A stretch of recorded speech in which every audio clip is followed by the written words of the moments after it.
Well, greetings, everybody. Welcome to Mission Control Houston. This is the International Space Station's flight control room. This is basically the nerve center for all the activities that go on aboard the International Space Station. So a team of flight controllers here looks over all the systems around the clock of the crew members that are on board the International Space Station, and each one of the positions in here monitors different systems to make sure they're operating well aboard the complex. So we're real happy to have you guys in Pennsylvania at the Corpus Christi School join us today here in Mission Control, and also we have an expert in one of those systems joining us, Jesse Bazley.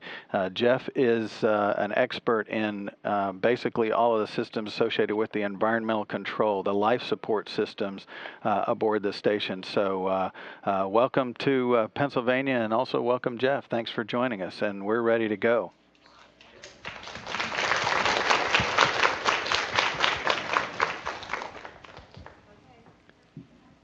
My name's Carson. What are some of the decisions the flight director has to make? That's probably a good one for Jesse, because he works directly with the flight director all the time. Yes, the flight director does have a very important job here. As you know, the flight director is kind of the boss when we're in here. One of the big things that he monitors is actually the timing of everything that happens on board the space station. So his job is to make sure that we're meeting the objectives of the day. Sometimes you have to reprioritize things. We never like when things go wrong, but definitely sometimes maintenance doesn't go right, and so then we need to reshuffle everything and make sure everything's correct. And of course, he's in charge if we get into a bind with activities on the system side. That's a great question.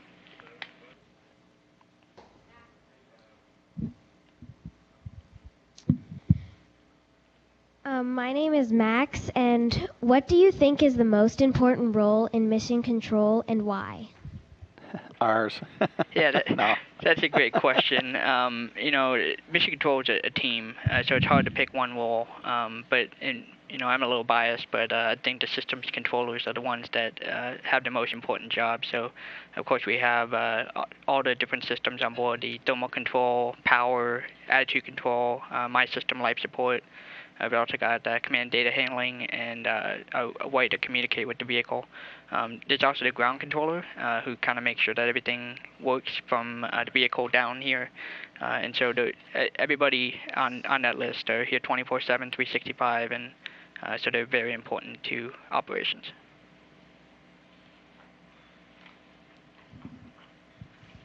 My name is Brent, and do you think we'll have another habitat up and running before the ISS program is over? And that's a very good question. Definitely something that we're thinking about here, different habitats. I know that the ISS is definitely a big promoter of going forward to creating a new habitat. There's a lot of systems on board that we're testing, especially in my system, life support. We have a lot of water systems, a lot of air regeneration systems, and so by testing them in low Earth orbit, while we can actually fix things, but before we go farther, is definitely a big priority, and making sure that we get all the bugs out now. Hi, my name's Spencer. Working in mission control must be stressful. What do you do to help relieve your stress? Yeah, that's a great question.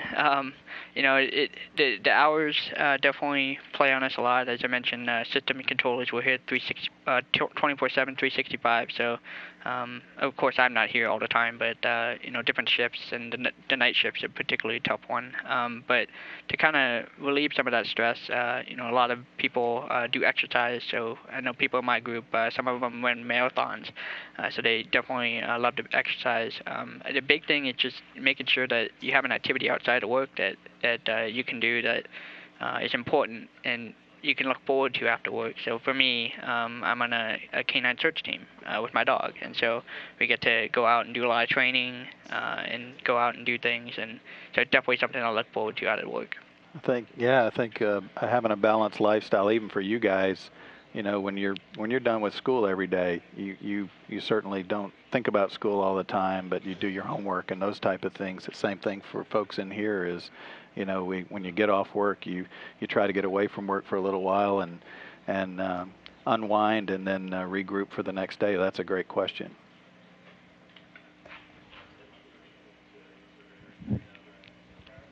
Hi, I'm Anna Claire.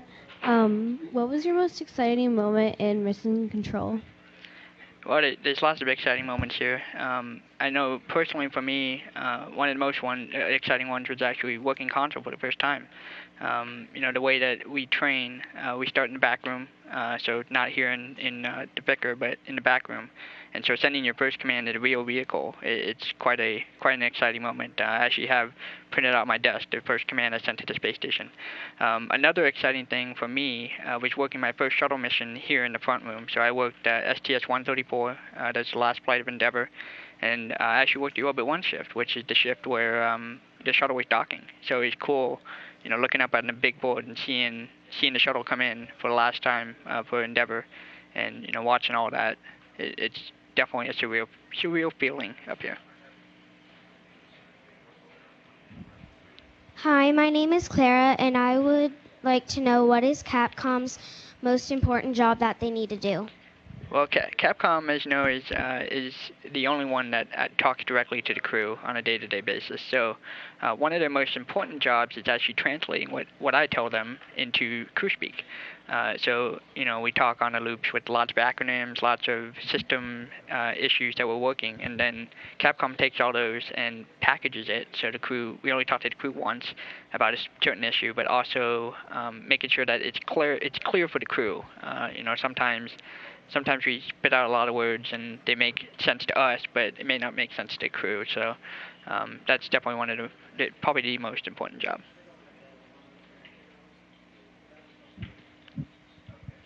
Hi, I'm Emma Maurer, and my question is, does mission control everything, or just control some things, or do you control nothing, or do you just monitor all of the time? That's a good question, because obviously mission control is very integral to what's going on up in space, and I think the crew relies heavily on that, and then Jesse can probably elaborate. Yeah, you'd probably be amazed to learn that we send thousands of commands every day to the space station between us here as well as our international partners around the world.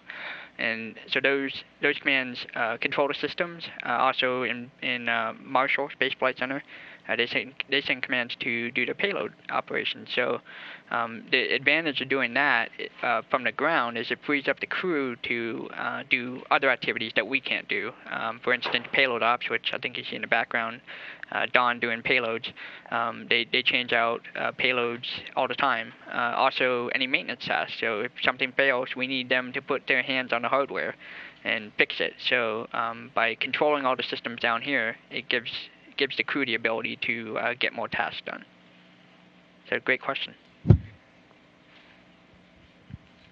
Hi, my name is Rube, and how long is the ISS going to be in space? That's a great question. Yeah, I think right now we're approved to go through 2020, so that's in 8 years now. However, we're currently working on extending that to 2027, I believe. The big long pole in that is obviously the structure itself. So ISS first flew in 1998, so it's already been up there for several years, and a lot of the systems on board and the structure itself is getting old. So that's one of the challenges we're looking at, is seeing how much margin we still have to be able to get that far. And of course, all the spare parts. We don't like it when things fail, but things do fail. So all the spare parts on board is important. Hi, my name is Madeline Cardinale. What kind of qualities and previous experiences do you have that you feel really benefit your career working in mission control? Well, my background is as a chemical engineer. So I received my bachelor's in chemical engineering. And so an engineering, math, science background is very important to working here. There's also the subtle qualities, never taking what's told to you for granted. We always strive to understand the why and the what is going on. Look deeper, and that's all on our own accord. So definitely you need to be forward-thinking, always asking what's the next thing, and delving deeper on your own into whatever you're looking at. So, your science experiments in school, definitely trying to understand it more, it definitely helps. That's a great question. Hi, my name is Patrick, and my question is, who started Mission Control and what year was it? That's a good question. Yeah, well, it goes way back. Actually, the very first Mission Control was not even here. It was down in Florida when the first United States astronauts were launched. And then there was a decision made to build this facility. This room has been changed from what it was in the early Gemini days. Gemini was when 2 astronauts flew on capsules, and that was when it first opened. It was back in this room back in 1964, 65 time frame, during the early days before we even went to the moon. And it's transitioned a little bit for Space Shuttle, and then now most recently to the room that you see here, which is much more modernized with better technology in terms of the consoles, and human factors were involved in that, right, Jesse? That they took that into account because they knew that flight controllers would be in here for long periods of time, as opposed to what they were, back in the early days for long missions like this space station, right? Yes, that's true. We're also looking forward. So we have in testing right now the next mission control. So what that's going to look like for the Orion project, and that's definitely continuing to modernize the system, but also the human factors part of it. And we've learned things here in Picker 1 that we can improve on, and so we're improving those. It's definitely changed over the years, and it's amazing to look at the pictures around here, what it used to look like, and what it now looks like. Yeah, great question. That is a great question. Hi, my name is Elizabeth, and what do you think is the coolest feature on the ISS? The coolest feature, well, I definitely say from the crew's perspective, it's the cupola. So the cupola is basically a bay of windows, and it faces the Earth. So you've probably seen a lot of the really cool pictures that they've sent down, also the cool video from sunrise, sunset, during the day, even during the night. They've taken video of night passes, and so it's definitely cool looking out the window. My perspective, I'm a systems guy, so I have interesting modules with systems, but that's obviously not something that other people find interesting.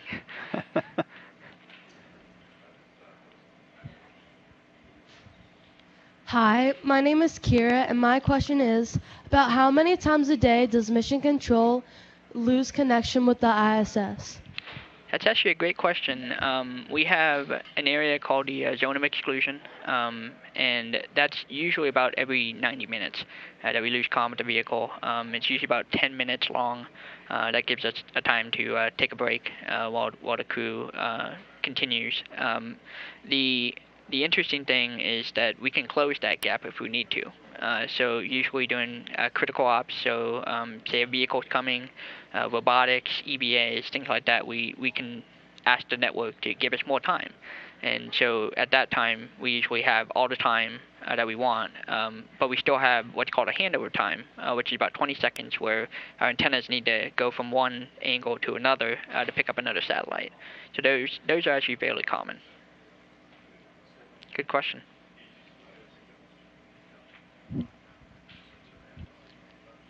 Hello, my name is Anna Carmina. How do you get the medications to the astronauts? That's a great question. Obviously the medication is provided via visiting vehicle, so it's on board. We don't in real time send it to them. We do have a console called the surgeon console. They're the flight surgeon for the crew, so they know the crew. They've worked with the crew for many years as they've gone through training, and so they know what the crew needs for different ailments that they might face on board. Hi, my name is Carrie. What kind of experiences have you had in mission control? Well, yeah, as I already mentioned, I have the I did come in time to work a few shuttle flights as a ISS support. The biggest thing now is just increment operations. So I get to support usually about 1 week every couple months. That I come in here and work with the crew, and also as increment lead. As actually the increment lead for the last crew before Dan Burbank came home. There's a lot of planning that goes into each of these flights, and so it's definitely an experience that you get to do when you come here. Hi, my name is Lauren. How has mission control changed over the years? That is a good question. Yeah, that's kind of what we were talking about earlier. So it's changed quite a bit from over the years, from the early days of Apollo, even before that, to what you're looking at now, right? Yeah, the interesting thing is right above us is called Picker 2, which is the old Apollo Picker. That's preserved.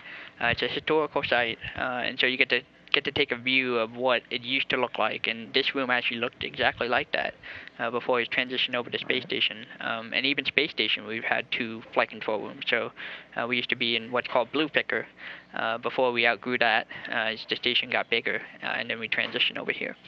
Yeah, the Mission Control Center is very, very large. You're looking at one room, but there's a flight control room, like Jesse said, above us. There's one down the hall that was used for space shuttle and will probably transition to a future spacecraft like Orion that Jesse mentioned, the next generation of human space transport that NASA's helping develop or is developing. So it's a very big building that houses very different kinds of flight control, depending on what actually is going on. And of course, if there's training going on for another mission, right, you're always doing simulations for future flights as well. Yeah, I'm actually in training to learn another system. So I'm learning our internal thermal control system. So it's always evolving.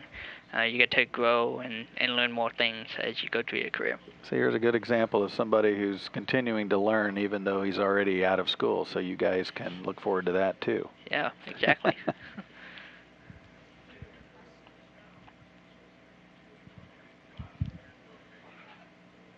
How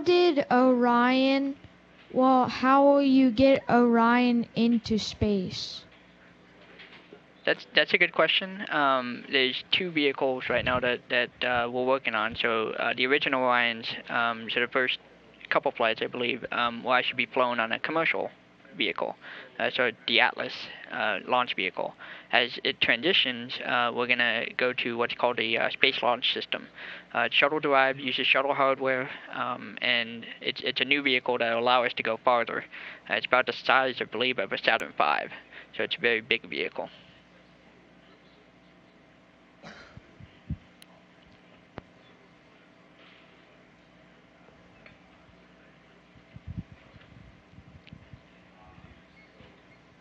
What would you do if an astronaut was like life-threatening sick? Yeah, that's always that's actually something that we have plans for. That on board the crew does have 2 of the return vehicles. They're called the Soyuz, the Russian vehicle, and if we had a crew member get critically ill, we can always bring them home. And land in Russia and get them to more medical support. Of course, his crewmates would need to come home with him, because then we don't want to leave them with no escape vehicle. So we do have that plan, and we can execute it if we needed to. Luckily, we've never gotten there yet. All right. How many times does the ISS go around the world in a day?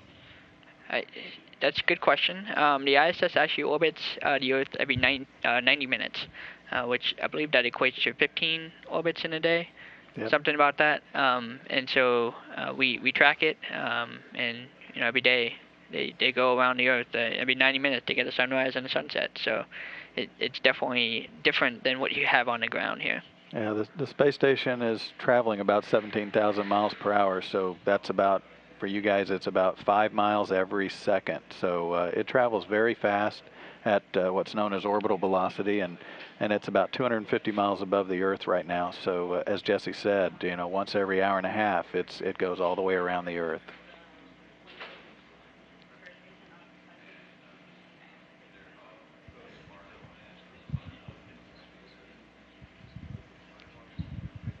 Hi, my name is Mara, and I was wondering how someone got assigned to a council in mission control.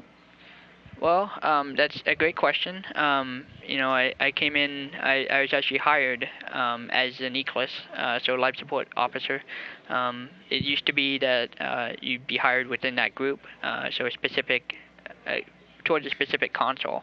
Now we've actually transitioned more towards generic systems controllers. So when you get hired in here, you get to experience each of the different groups and basically provide your recommendation of what group you want to work for. And sometimes that's not always possible, but we definitely like to allow people to have the opportunity to work for whatever position they want, which there's lots of them here. That's a good question. Hi, my name is Liam, and I wanted to know, what's the hardest task you ever had to face? The hardest task I've ever had to face. The simulated tasks, which we always get put through the ringer in a simulation. But I think in real time, I think the hardest thing I had to do was actually come in. I wasn't on call for a flight that we had Russian computer problems that caused a rapid depress to be enunciated on board. And this was actually while the crew was in what we call camp out. So they were in the airlock down at 10.2 psi.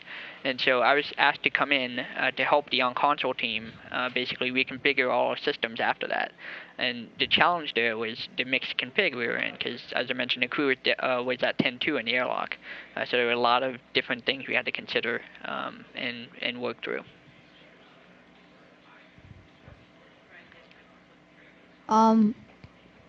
Will there be have there been thoughts about other ISSs around orbiting other planets? I believe there actually has been. There are currently talks about putting one, I think it's past the moon. There's a gravity gradient spot that actually works for putting a space station there. It'll actually provide basically a destination for the Orion on its way to deep space. As far as the ISS hardware, I don't believe there's actually any plan for a similar to the ISS. It would be an advanced version of the space station. Yeah, that's the beauty about the space station that we have now, is that we're learning how to live long duration time periods at this altitude, because when we go out further out, obviously it means it's going to take longer to get back. So you definitely need to know how to live for long duration stays in space, because your trip will become much longer, and that's one of the things we're doing at the International Space Station right now.